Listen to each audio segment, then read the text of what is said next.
Na nossa aula de resolução de questões CESP, nós vamos abordar os poderes. Poder legislativo, executivo e judiciário e seus principais aspectos, inclusive as funções essenciais à justiça. Vamos lá então para a nossa primeira questão. No que se refere à administração pública, aos deputados e senadores, as atribuições do presidente, as funções essenciais, julgue. Com o objetivo de organizar a administração federal, o presidente da República pode, mediante decreto, extinguir cargo público quando vago, bem como órgão público. Essa questão é uma questão do Poder Executivo que aborda as atribuições do presidente da República. Normalmente, é um dos assuntos mais cobrados pela banca CESP quando se trata de Poder Executivo. Então, fica a dica. Se vai cair Poder Executivo no seu concurso, dá uma lida no artigo 84. Competências do presidente da República. É um rol de 27 competências, sendo que não é um rol taxativo, é um rol meramente exemplificativo. Desse modo, a Constituição pode estabelecer outras competências além daquelas indicadas no artigo. Dessas 27 atribuições, 3 são passíveis de delegação para 3 autoridades previstas no parágrafo único desse artigo 84. Portanto, quais são elas? Tem que saber, né? Atribuições do presidente, artigo 84. Atribuições do presidente da República. Artigo 84. 3 incisos são passíveis de delegação. Quais são as atribuições que podem ser delegadas? São os incisos 6, 12 e 25, primeira parte. Não é o inciso 25 integral, 25, primeira parte. Essas 3 atribuições, elas podem ser delegadas. Delegada para quem? Para qualquer autoridade? Não. Somente para aquelas que estão previstas no artigo 84, parágrafo único. Quem são elas? Atribuições passíveis de delegação para o Advogado-Geral da União, o AGU, que é o chefe da Advocacia Pública, ou então o PGR, Procurador-Geral da República, que é o chefe do Ministério Público, ou ministros de Estado, qualquer ministro de Estado. Ministros de Estado. Então, esses 3 aqui poderão receber delegação somente dessas 3 atribuições. O que é que diz cada uma delas? Inciso 6. O presidente da República poderá, mediante decreto, atuar na administração pública do país, sendo que, sem permitir a criação ou extinção de órgãos, ele pode administrar o país, criando cargos, extinguindo cargo desde que o cargo seja vago, sem que isso interfira no orçamento. Mas criar e extinguir órgão não pode ser por meio de decreto, tem que ser por meio de lei. Inciso 12. O presidente pode delegar a sua atribuição para conceder indulto e anistia. Indulto e anistia. São espécies de perdão. Normalmente ele delega para o ministro da Justiça. Concessão de indulto e anistia. E 25, primeira parte, o presidente pode delegar sua atribuição de prover cargos públicos. Prover e, consequentemente, desprover. Ou seja, nomear e demitir. Então, são essas as 3 atribuições que merecem destaque, porque elas podem ser delegadas para essas autoridades. Admite delegação. Lembrando que esse rol não é um rol exaustivo, é um rol meramente exemplificativo. Aí respondemos a nossa questão.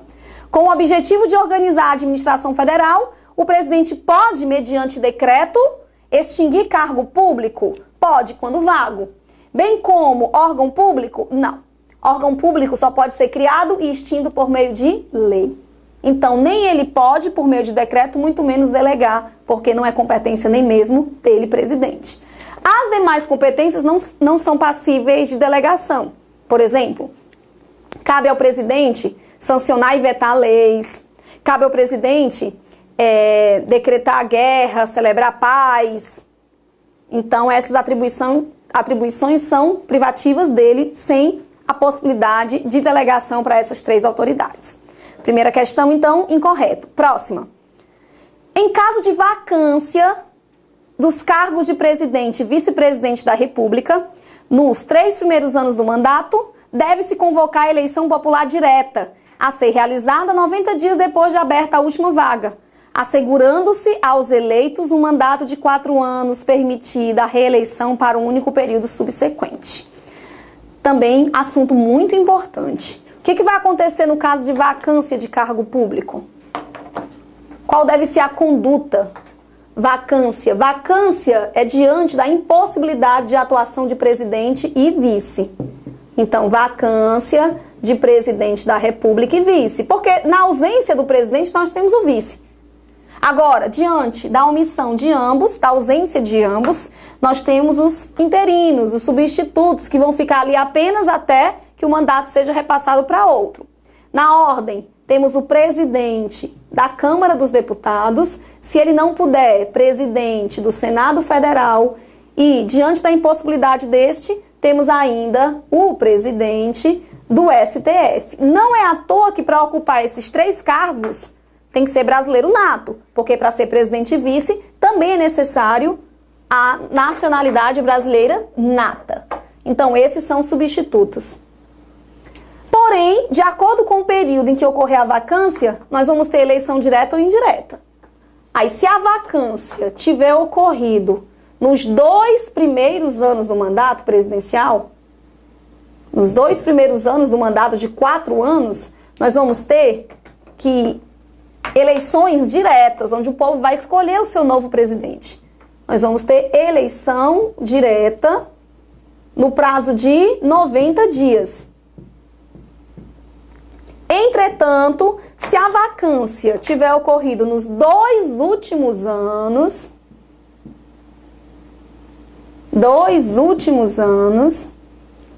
aí é uma hipótese raríssima de eleição indireta.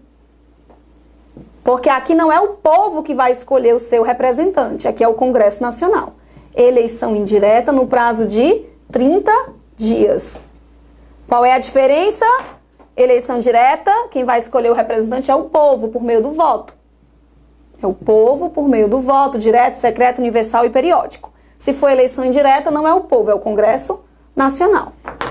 Então, temos aqui a situação diante de uma vacância.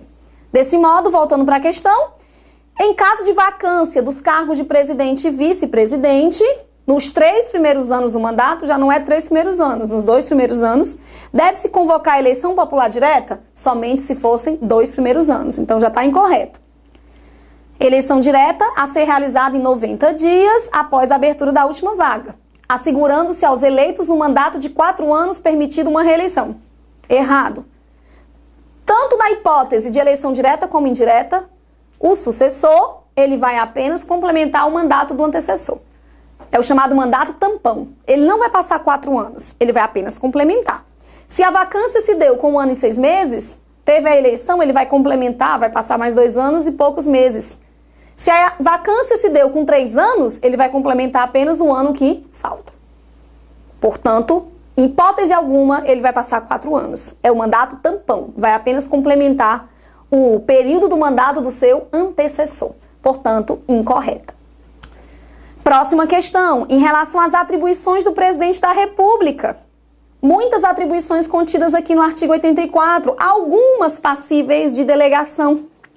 Diz assim: a Constituição Federal estabelece ser dever do presidente da República prestar anualmente ao Congresso Nacional, dentro de 60 dias após a abertura da sessão legislativa, as contas referentes ao exercício anterior. Correto, é uma das atribuições do presidente. Agora, essa não é passível de delegação, porque nós não colocamos aqui no quadro.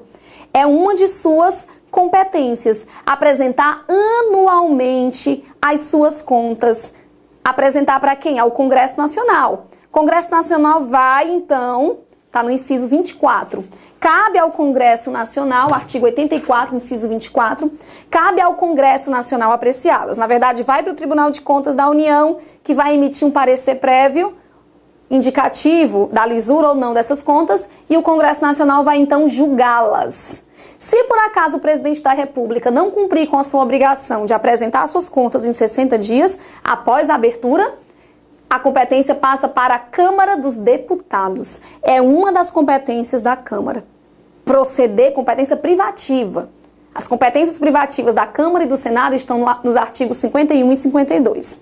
Então, uma das 5 competências privativas da Câmara é proceder à tomada de contas do presidente da República quando ele não fizer no prazo de 60 dias após a abertura da sessão legislativa. Então, a competência é dele. Artigo 84, inciso 24. Se ele não cumprir, não delega não. Se ele não cumprir, vai para a Câmara. Então, item correto.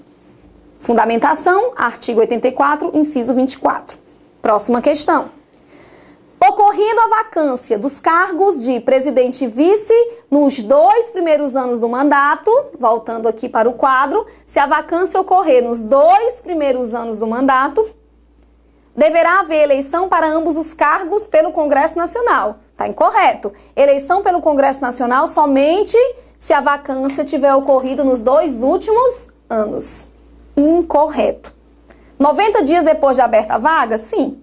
Mas aí seria pelo povo. Incorreto. A fundamentação para essa eleição está no capítulo do Poder Executivo, especificamente no artigo 80 e 81 da Constituição Federal.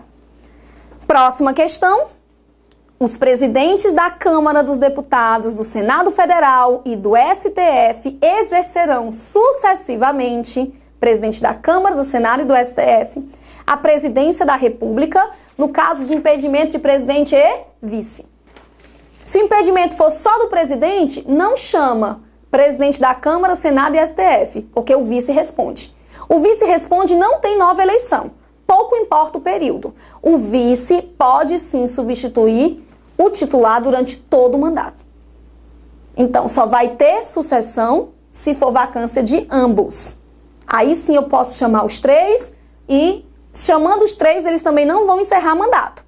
Eles vão apenas ocupar a atribuição interinamente até que apareça o novo presidente, ou eleito pelo povo, ou escolhido pelo Congresso Nacional. Então, item correto. Próxima. Quando um deputado federal emite sua opinião no âmbito do Congresso Nacional, ele está inviolável. Aqui nós saímos do Poder Executivo e passamos para o Poder Legislativo. Poder Legislativo que garante prerrogativas funcionais aos seus membros, deputados federais e senadores. Então, assim, quando um deputado federal emite sua opinião no âmbito do Congresso Nacional, ele estará inviolável civil e penalmente, estando isento de enquadramento por crime de opinião. No entanto, se as palavras forem proferidas fora do Congresso Nacional, haverá necessidade de se perquirir o vínculo de suas opiniões com a atividade política para que seja mantida a inviolabilidade. Estamos aqui discutindo, então, as imunidades. Os nossos parlamentares, deputados federais e senadores, serão detentores de imunidade formal e imunidade material. Em que consiste a imunidade material? Imunidade material consiste na liberdade que ele vai ter para emitir suas opiniões, palavras e votos, mas somente no seu ambiente, no ambiente do Congresso Nacional, no ambiente do exercício do seu cargo. Imunidade material. A imunidade formal garante a ele regras especiais de prisão. Ele não pode ser preso, salvo em flagrante delito de crime inafiançável, e ainda assim a respectiva casa será ouvida para dizer se mantém ou não aquela prisão. Então são regras especiais que ele vai possuir em razão do cargo que ele exerce. Então temos a imunidade material e a imunidade formal. São prerrogativas dos membros do Poder Legislativo. Cuidado para não confundir com as prerrogativas do Executivo e as prerrogativas do Judiciário. Então vamos colocar aqui, expor no quadro exatamente que prerrogativas são essas, para que não haja confusão. Vou colocar todas elas aqui e a nossa questão, obviamente, ela fica correta quando ele diz que, no entanto, se as palavras proferidas fora do Congresso, não haverá necessidade de se perquirir o vínculo de suas opiniões com a atividade política, para que seja mantida a inviolabilidade. Se tiver uma relação com a atividade política, já é suficiente para a inviolabilidade, para a garantia da imunidade. Se for fora de suas atribuições, invioláveis, são violadas. Então, vamos só relembrar aqui as prerrogativas. Começando pelas imunidades que pertencem aos membros do Poder Legislativo. Imunidades, Poder Legislativo. Temos imunidade de duas naturezas. Temos imunidade material e imunidade formal ou processual. Imunidade material, liberdade para expressar opiniões, palavras e votos. Palavras e votos. Imunidade formal, regras processuais diferenciadas. Não pode ser preso, salvo em flagrante delito de crime inafiançável, e ainda assim a casa terá o direito de dizer se concorda ou não com aquela prisão. Então, prisão somente em flagrante delito de crime inafiançável. Nós sabemos que são poucos os crimes inafiançáveis, são poucos os crimes totalmente inafiançáveis. Então, essas são as imunidades do Poder Legislativo, prerrogativas do Legislativo. E do Executivo, quais são? As prerrogativas de quem? Do Presidente da República. Quais são as prerrogativas? Então, vamos colocar aqui, prerrogativas do Poder Executivo. Primeira prerrogativa, foro. Foro processual diferenciado, foro privilegiado. Para começar, o Presidente da República só pode ser processado após a autorização de 2/3 da Câmara dos Deputados. Então, primeiro precisa de autorização de 2/3 da Câmara dos Deputados para instaurar processo contra o presidente. Para instauração de processo. Depois de instaurado esse processo, aí vamos saber quem é que vai julgar. Se for pelo cometimento de um crime comum, ele vai ter foro privilegiado no STF. Se for pelo cometimento de um crime de responsabilidade previsto no artigo 85 da Constituição, foro privilegiado vai ser julgado pelo Senado Federal. Então, ou pelo STF ou pelo Senado Federal. Outra prerrogativa, prisão. Prisão somente por sentença judicial transitada em julgado. E ainda não pode ser responsabilizado por atos estranhos ao exercício funcional. Não pode ser responsabilizado o presidente por atos estranhos. Responsabilizado por atos estranhos ao exercício funcional, durante o exercício funcional. Então, essas são as vantagens. E o judiciário, quais são as vantagens? Vamos chamar aqui de garantias do judiciário. Garantias. Poder judiciário. São 3. Estão no artigo 95.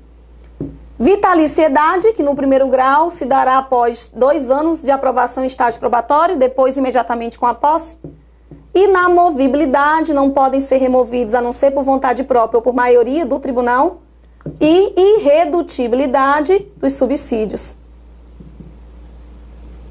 Então, assim, temos aqui no quadro todas as vantagens garantidas aos membros do Poder Legislativo, Poder Executivo e Poder Judiciário. E podemos, então, voltar para a nossa questão. Questão fica, então, correta. Vamos para a próxima. As comissões parlamentares de inquérito, que são comissões temporárias destinadas a investigar um fato certo e determinado, Possuem poderes de investigação próprios das autoridades judiciais? Corretíssimo. Artigo 84, parágrafo 3º. Aliás, artigo 58, desculpem, parágrafo 3º. Item correto. Quer dizer que CPI pode tudo? Não. Tem poder investigativo próprio. Poder tudo é outra coisa. Item correto. Próxima. Caso o presidente da República edite um decreto que exorbite o poder regulamentar, o Congresso Nacional pode sustar o ato normativo sem que isso implique em violação ao princípio da separação dos poderes? Pode, é o equilíbrio entre os três poderes. O presidente pode tomar atribuições, mas se exorbitar, competência do Congresso. Artigos 49 e 50. Correto. Próxima. Os membros do Congresso e os governadores de Estado, quando cometem infrações penais comuns, serão processados e julgados originariamente pelo STF. A competência originária do STF não é para julgar governador, certo? Primeiro que competência originária é para julgar presidente da República. Artigo 102, a fundamentação aqui está no artigo 102 e 105. Cabe ao STF originariamente processar e julgar nas infrações comuns e nos crimes de responsabilidade os ministros de Estado, os comandantes, e nas infrações comuns o presidente, vice-presidente e membros do Congresso. O governador é pelo STJ em conformidade com o artigo 105. Então a nossa questão está incorreta.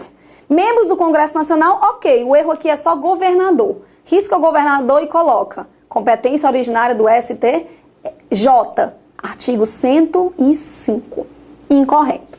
Próxima.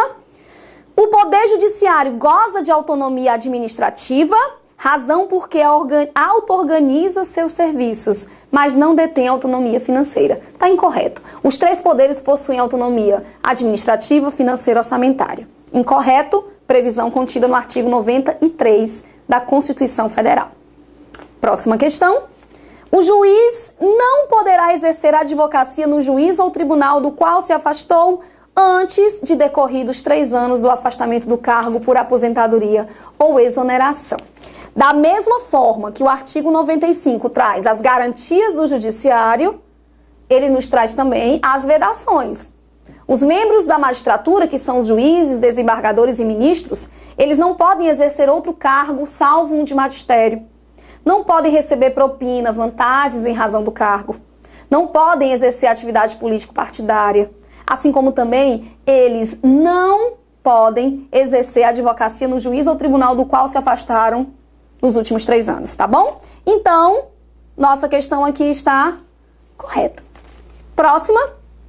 Todos os julgamentos dos órgãos do Poder Judiciário serão públicos? Sim, está no artigo 93.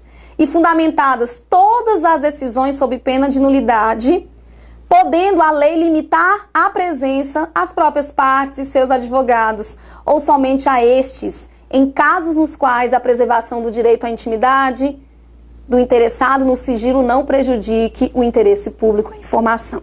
Também está correto. A fundamentação está no artigo 93. Esse artigo é muito importante, ele organiza o Poder Judiciário.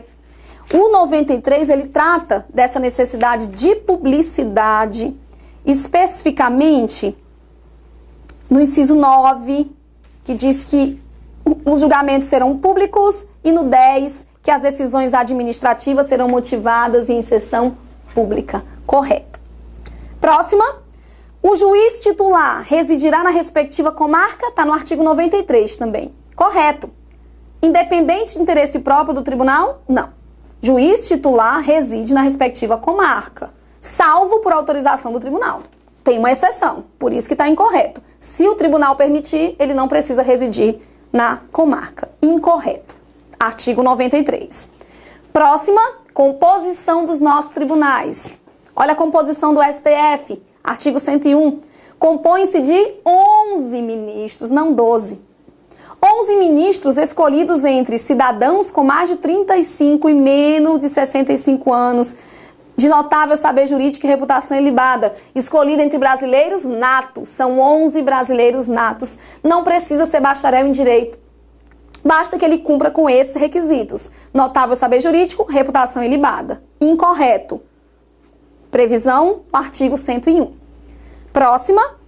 O CNJ, de ofício ou por provocação, mediante decisão de 2/3 de seus membros, após reiteradas decisões sobre matéria constitucional, ele pode aprovar uma súmula, que a partir de sua publicação terá efeito vinculante em relação aos órgãos do Poder Judiciário e à administração pública direta e indireta nas esferas federal, estadual e municipal. Aqui estamos falando da súmula vinculante, novidade proveniente da emenda constitucional de número 45.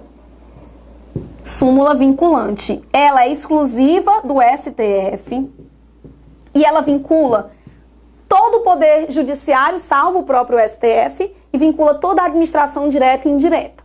Só não vincula o Poder Legislativo na sua atribuição típica de legislar. Porém, o erro aqui da nossa questão, fundamentação no artigo 103. O erro da nossa questão é porque não é o CNJ de ofício ou por provocação. Quem edita é o STF. CNJ é um órgão de fiscalização da atividade administrativa e financeira dos tribunais, do judiciário, dos servidores. Quem cria súmula vinculante é o STF. Então, item incorreto. Próxima. O STF compõe-se de ministros, 11.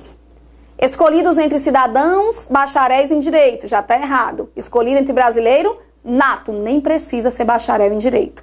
Incorreto. Artigo 101. Próxima. São funções essenciais à justiça. São aqueles órgãos que não pertencem ao judiciário, mas colaboram com o funcionamento do Poder Judiciário. Ministério Público, Advocacia Pública, Advocacia Privada e Defensoria Pública. Perfeito. Esses órgãos, eles estão na Constituição, em capítulo próprio, a partir do artigo 127. Cada um deles com atribuições próprias. Próxima questão. O STF cumpre, entre outras, a função de órgão de cúpula do Judiciário. E a ele cabe a iniciativa de lei ordinária. A ele cabe a iniciativa de, por meio de lei ordinária, dispor sobre o Estatuto da Magistratura. Na verdade, é lei complementar. Isso aqui está no artigo 93, caput do artigo 93. As disposições acerca do Judiciário estão previstas no artigo 93, sendo que, por meio de lei complementar, é possível a complementação por intermédio do Estatuto da Magistratura. Porém, o STF é, de fato, o órgão de cúpula. É o guardião da Constituição e a ele estão vinculados os tribunais superiores. O STJ, o TST, TSE e STM.